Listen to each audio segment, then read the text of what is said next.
अचानक गावी जाण्याचं कारण म्हणजे शेतीची कामं पण चालू होती आणि लग्नाचं एक निमंत्रण पण होतं. तर त्यामुळं म्हटलं दोन्ही पण कामं होतील, लग्न पण होईल आणि थोडी मदत पण होईल.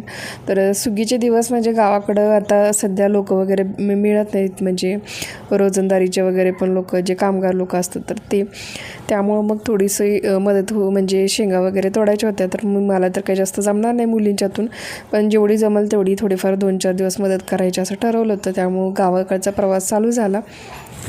पहिल्यांदाच दोन्ही मुलींना घेऊन एकटी प्रवास करत होते. कसा तरी भीत प्रवास झाला. जागा वगैरे होती छान, त्यामुळे प्रवास नीट झाला. आल्यानंतर इथं दारामध्ये सगळ्या शेंगा वगैरे पसरल्या होत्या, तर त्यास तोडायची पण कामं चालू होती. शेंगा तोडून झाल्यानंतर ज्या जाळ्या होत्या तर त्या जनावरांना चारण्यासाठी इथं त्याची अशी छोट्या पेंड्या बांधून लगेचच इथं रचून ठेवत होतो.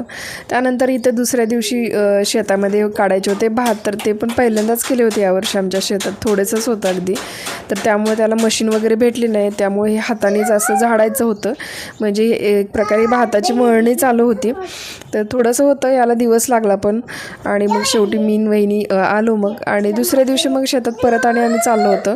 कारण शेतामध्ये जे शेंगा उपडल्या होत्या तर त्याच्यातल्या थोड्या राहिल्या होत्या खाली, तर त्याच कुठं पडलेल्या शेंगा ज्या होत्या तर त्या वेचायच्या होत्या. त्यामुळं मग मुलं आणि आम्ही चाललो होतो.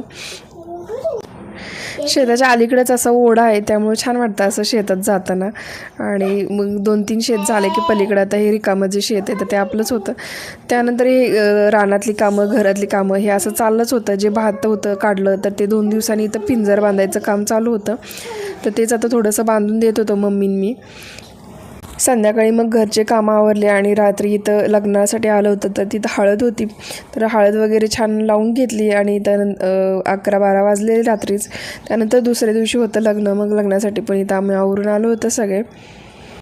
आणि लग्नामध्ये घालायचं मंगळसूत्र वगैरे माझं मी पुण्यातच विसरून आले होते, तर मोठीच फजिती झाली होती माझी. मग थोडंसं जे पण होतं गळ्यात तर तेवढंच घातलं होतं मी. आणि छान मग इथं लग्न अटेंड केलं, जेवण वगैरे झालं. आणि मग लग्नानंतर जे धार घालायचं काम असतं तर ती काकी करतात, तर तेच पप्पा वगैरे मम्मी इथं चालू होतं त्यांचं. त्यानंतर फोटोशूट वगैरे केलं. आणि हा बघा रुखवत लग्नामध्ये दिलेला सगळ्या वस्तू. व्हिडिओ जर आवडला तर चॅनल नक्की